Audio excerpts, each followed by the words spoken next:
ஜெயச்சந்திரனின் அடடா audio offer 5 முதல் 70% வரை டிஸ்கவுண்ட். நலம் காக்கும் ஸ்டாலின், உங்கள் குடும்பத்தின் நலன் அரசின் பொறுப்பு. கட்டணமில்லா மருத்துவ சேவைகள். ஆச்சி கொழுக்கட்டை மாவு வந்தாச்சு. ஆச்சி கொழுக்கட்டை மாவிற்கு கொழுக்கட்டை அச்சை கேட்டு வாங்குங்கள். நக்கீரன் நேயர்களுக்கு வணக்கம். இன்று நம்முடன் கருத்துக்களை பகிர்ந்து இணைந்திருக்கிறார் தமிழ்நாடு முற்போக்கு எழுத்தாளர்கள் மற்றும் கலைஞர்கள் சங்கத்தின் கடலூர் மாவட்ட பொறுப்பாளர் பால்கி அவர்கள். வணக்கம் சார். வணக்கம். நக்கீரன் ஆசிரியர் குழு மற்றும் வாசகர்களுக்கு பால்கியின் அன்பு வணக்கங்கள். சுதந்திர தின உரையாற்றி இருக்கிறார் மோடி. யாரும் செய்யாத சாதனை செய்திருக்கிறார். 103 நிமிடங்கள் பேசியிருக்கிறார். கடந்த வருடம் 98 நிமிடம், அதுக்கு முன்னாடி 56 நிமிடம், இப்ப 103 நிமிடங்கள். இந்திராவை மிஞ்சினார் அப்படின்லாம் போடுறாங்க. எப்படி பாக்குறீங்க? அது மட்டும் இல்ல, பல்வேறு விஷயங்கள் குறித்து பேசியிருக்கிறார். ஆபரேஷன் சிந்தூர்லேருந்து நிறைய விஷயங்கள் பேசியிருக்கிறார். தீபாவளிக்கு பரிசு காத்திருக்கிறது அப்படிங்கிறார். 2 பரிசுகள் சொல்றாரு. அதை நம்ம எப்படி புரிஞ்சுக்கிறது? ஜிஎஸ்டி ஒன்று, இன்னொன்று இந்த வேலை வாய்ப்பு சொன்னாரு, அதுவா? 2015 தன்னுடைய 88 நிமிட உரையை ஆரம்பிச்சு நக்கீரன் வாசகர்களுக்கு நினைவூட்டுவதற்காக அந்த படத்தையும் காட்ட வேண்டிய ஒரு கட்டாயத்தில் நம்ம இருக்கிறோம். தலப்பா இல்லாம அவர் பேசுறதே இல்லை. வண்ண வண்ண தலப்பாக்களின் அந்த மயக்குதலோடு அவருடைய உரை நிகழும். முதல்ல 88, நீங்க கேள்வியில சொன்ன மாதிரி 98 2024, அதுக்கு முன்ன 56 நிமிஷம். அவருடைய இன்ச்சும் அவருடைய பேச்சும் கிட்டத்தட்ட ஒண்ணு என்று கூட அப்போ சில பத்திரிகைகள் எழுதி தன்னுடைய மகிழ்ச்சியை தெரிவித்தார்கள். ஆனா இந்த 79வது சுதந்திர தின உரை அவர்களுக்கு சுறுசுறுப்பான உரை இல்லை. நான் அவர்களுக்குன்னு சொல்றது பிஜேபிக்கு.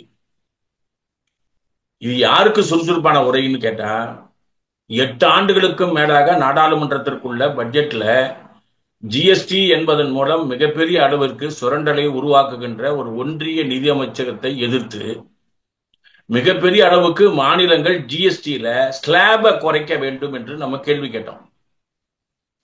அதை வாசகர்கள் நினைவுபடுத்தி பார்த்தா, இந்த மோடி அவர்களின் உரையில இருக்கக்கூடிய நம்ம பகுதியில் உள்ள நியாயத்தை மோடி ஏற்றிருக்கிறார், நிர்மலா சீதாராமனை ஏற்றுக்கொள்ள வைத்திருக்கிறார் என்றுதான் நம்ம இந்த விஷயத்தை பார்க்கணும். குறிப்பா நம்ம ஜிஎஸ்டி ஸ்லாப்ல தேவையில்லாத ஸ்லாப் 28ன்னு சொன்னோம்.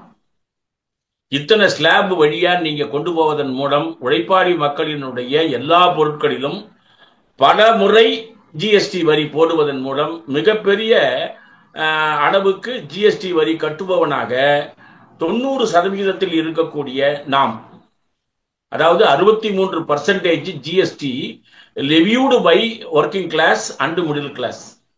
டாப் 1% அண்ட் 10% இருக்கக்கூடிய ஆட்கள் 0.3. ஏற்கனவே நம்ம வாசகர்கள் நம்ம நக்கீரன் பேட்டியை பார்த்தீங்கன்னு சொன்னா இந்த புள்ளி விவரங்கள் தெரியும். இப்போ என்ன ஸ்லாப்ல கொண்டு வந்து நிறுத்திருக்காங்க பாருங்க.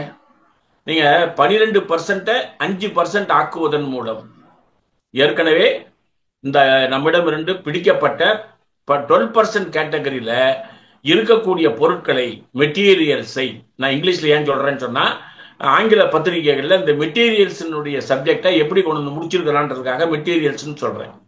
12% கேட்டகரியில உள்ள மெட்டீரியல்ஸை 5% மாற்றி இருக்கிறது.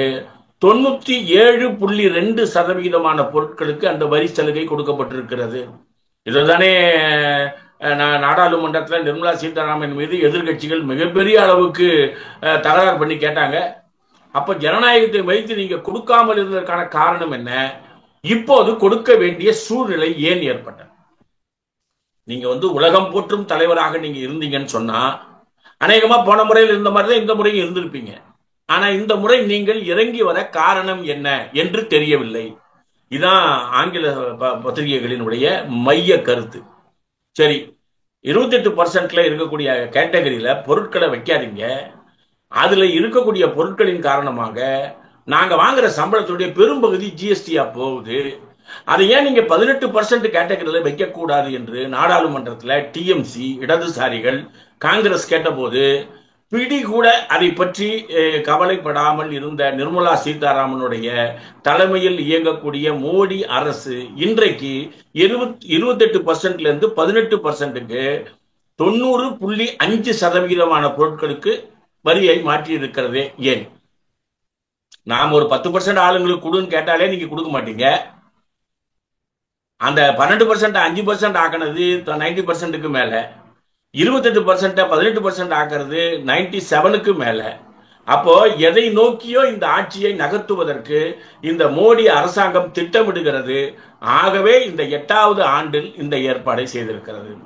ஆங்கில பத்திரிகைகள் இது எப்படி முடிச்சிருக்காங்கன்னு சொன்னா, மிகப்பெரிய அளவுக்கு கோடிக்கணக்கான ரூபாயை ஜிஎஸ்டியில் வருமானம் பெற்றுக்கொண்ட இந்த நிர்வாகம், ஒன்றிய நிர்வாகம், பொருட்களில் தேக்க நிலை வந்ததுனால, பொருட்களை விற்க வேண்டிய கட்டாயத்துக்கு வந்ததுனால, நாடாளுமன்றத்தில் பொருளாதார பேராசிரியர்கள் சொன்னது போல ஒரு நெருக்கடி என்பது ரஷ்யா, அமெரிக்கா, இந்தியா பிரச்சனையில வந்துவிடுமோ என்று நினைத்து மேலும் ஒரு தாக்குதலில் இருந்து தன்னை பாதுகாத்துக் கொள்வதற்கு இந்த ஜிஎஸ்டி என்கின்ற அந்த குறைப்பு நாடகத்தை அல்லது குறைப்பு அவசியத்தை, நாடகம்னு சொல்ல முடியாது, நம்ம 8 வருஷம் கேட்டோம், அவங்க கொடுக்கல, இப்ப 8வது வருஷம் கொடுக்குறாங்க. கொடுக்கும் போது இதை நாடகம் சொல்ல வேணாம். ஆனால் நம்மிடமிருந்து பிடுங்கப்பட்ட பல்லாயிரம் கோடி ரூபாயில ஒரு சில கோடிகள் நமக்கு திரும்பி வருவதற்கான வாய்ப்புகள் இந்த உத்தரவில் இருக்கின்றன. 2வது என்ன பெரிய விஷயம், பம்பர் பரிசு MSME அப்படின்னு ஒரு சிஸ்டம் இருக்கு. அதுல இருக்கக்கூடிய துணை உபகரணங்களுக்கு நீங்க மிகப்பெரிய அளவுக்கு ஜிஎஸ்டி ரத்து வேணும்னு கேட்டோம். ஈரோட்ல மாநாடு போட்டோம், திருப்பூர்ல மாநாடு போட்டோம், சூரத்ல மாநாடு போட்டோம், மும்பைல மாநாடு போட்டோம். சேம்பர் ஆஃப் காமர்ஸ் கோரிக்கை வச்சாங்க. யாருக்கும் அசைந்து கொடுக்காத இந்த நிர்மலா சீதாராமனுடைய நிதி அமைச்சகம் இன்றைக்கு 79வது சுதந்திர தின உரையில மோடி அதில் அவர்களுக்கு மிகப்பெரிய பம்பர் பரிசு காத்திருக்கிறது. என்ன பம்பர் பரிசு காத்திருக்கிறது? அவங்க கேட்ட ஜிஎஸ்டியை லெவி பண்ணிட்டா போதும்.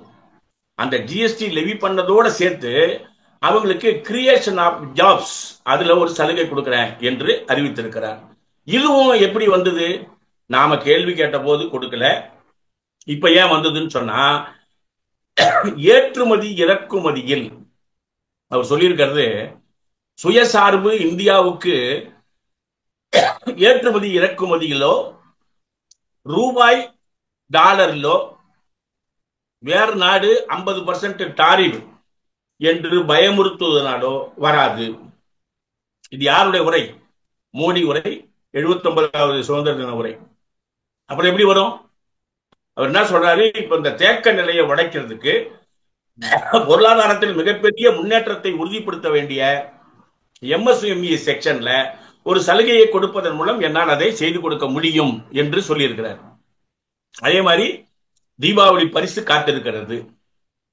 அது என்னன்னா, ஃபர்ஸ்ட் டைம் நீங்க ரெக்ரூட் ஆகி வேலைக்கு வரீங்களா பிரைவேட் கம்பெனில, அந்த கம்பெனில வேலைக்கு வரும்போது உங்களுக்கு உள்ள சம்பளத்திற்கும் மேலாக ஒரு 15,000 rupees ஒரு இன்சென்டிவ் என்ற முறையில உங்களுக்கு வேலை வாய்ப்புக்கு முன்னால ஒரு பம்பர் அமௌண்ட் கொடுக்கறதா ஒரு கவர்ச்சி அறிவிப்பை கொடுத்திருக்கிறாங்க. இது எந்த பின்னணியில? தனியார் மையத்துல ஏஜென்சி முறையில ஆட்களை வைக்கும் போது இன்சென்டிவ் யாருக்கு கொடுப்ப? கான்ட்ராக்ட் கொடுப்பியா, ஒர்க்கர்ஸுக்கு கொடுப்பியா?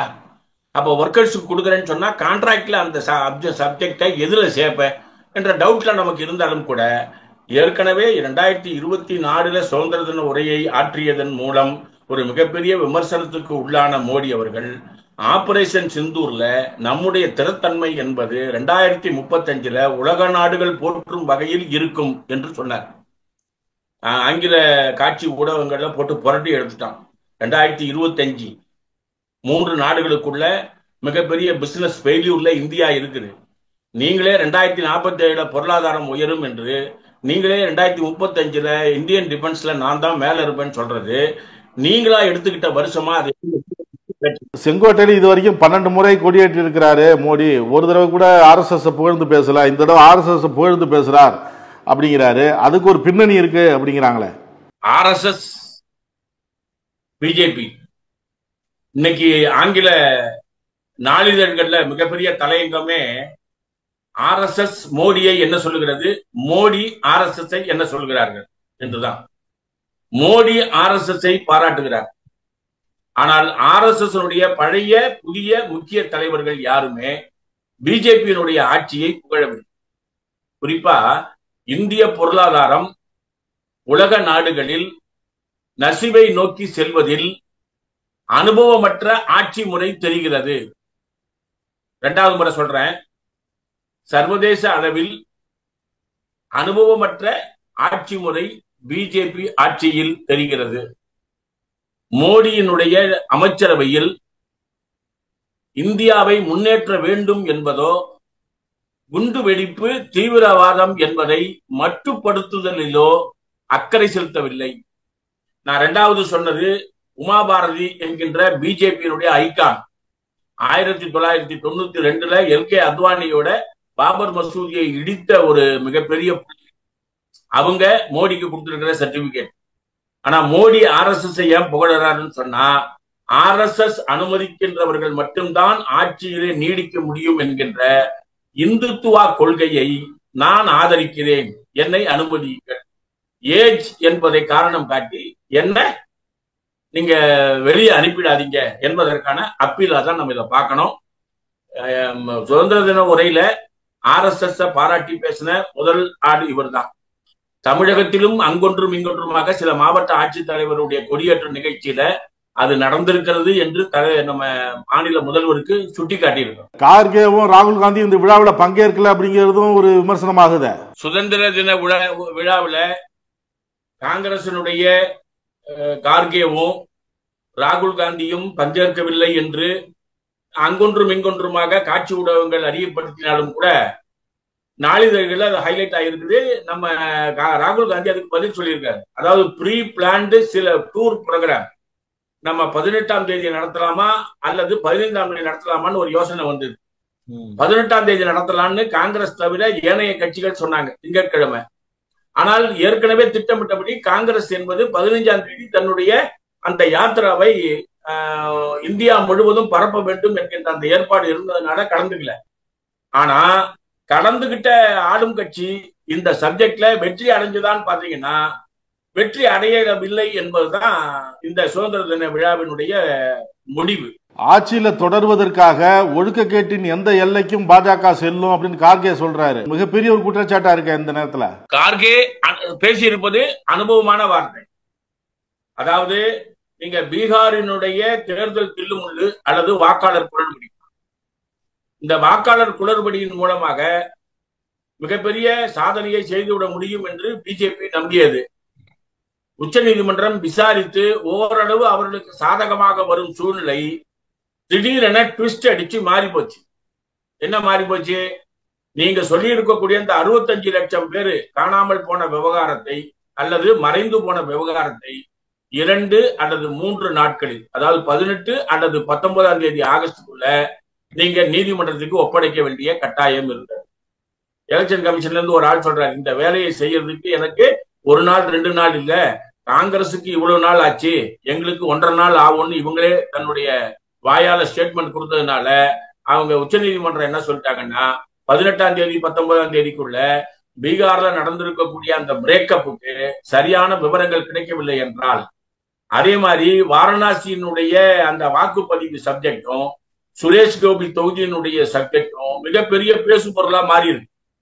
அதாவது அப்பாவின் வயது கம்மி, மகனின் வயது அதிகம், ஒரே வீட்டில் கிட்டத்தட்ட 86 பேர் வெளியில வர்றாங்க. ஒரே வீட்டில் அப்பாவின் பெயர் மாற்றம், அம்மாவின் பெயர் மாற்றம், பல்வேறு இனங்களைச் சேர்ந்தவர்கள் ஒரே வீட்டில் தங்குதல், இவை அனைத்துமே குளறுபடிகளாக இருந்தது. வெறும் பீகார்ல மட்டுமில்ல, வாரணாசியில அவருடைய தொகுதியிலேயே அவருடைய தேர்தல் செல்லாது என்று அறிவிக்க வேண்டிய சூழலில் இந்திய தேர்தல் ஆணையம் இந்த சப்ஜெக்ட்ல சிக்கி தவிக்கும் போது பிஜேபி எந்த எல்லைக்கும் சென்று தன்னுடைய ஆட்சியை தக்க வைத்துக் கொள்ளும்.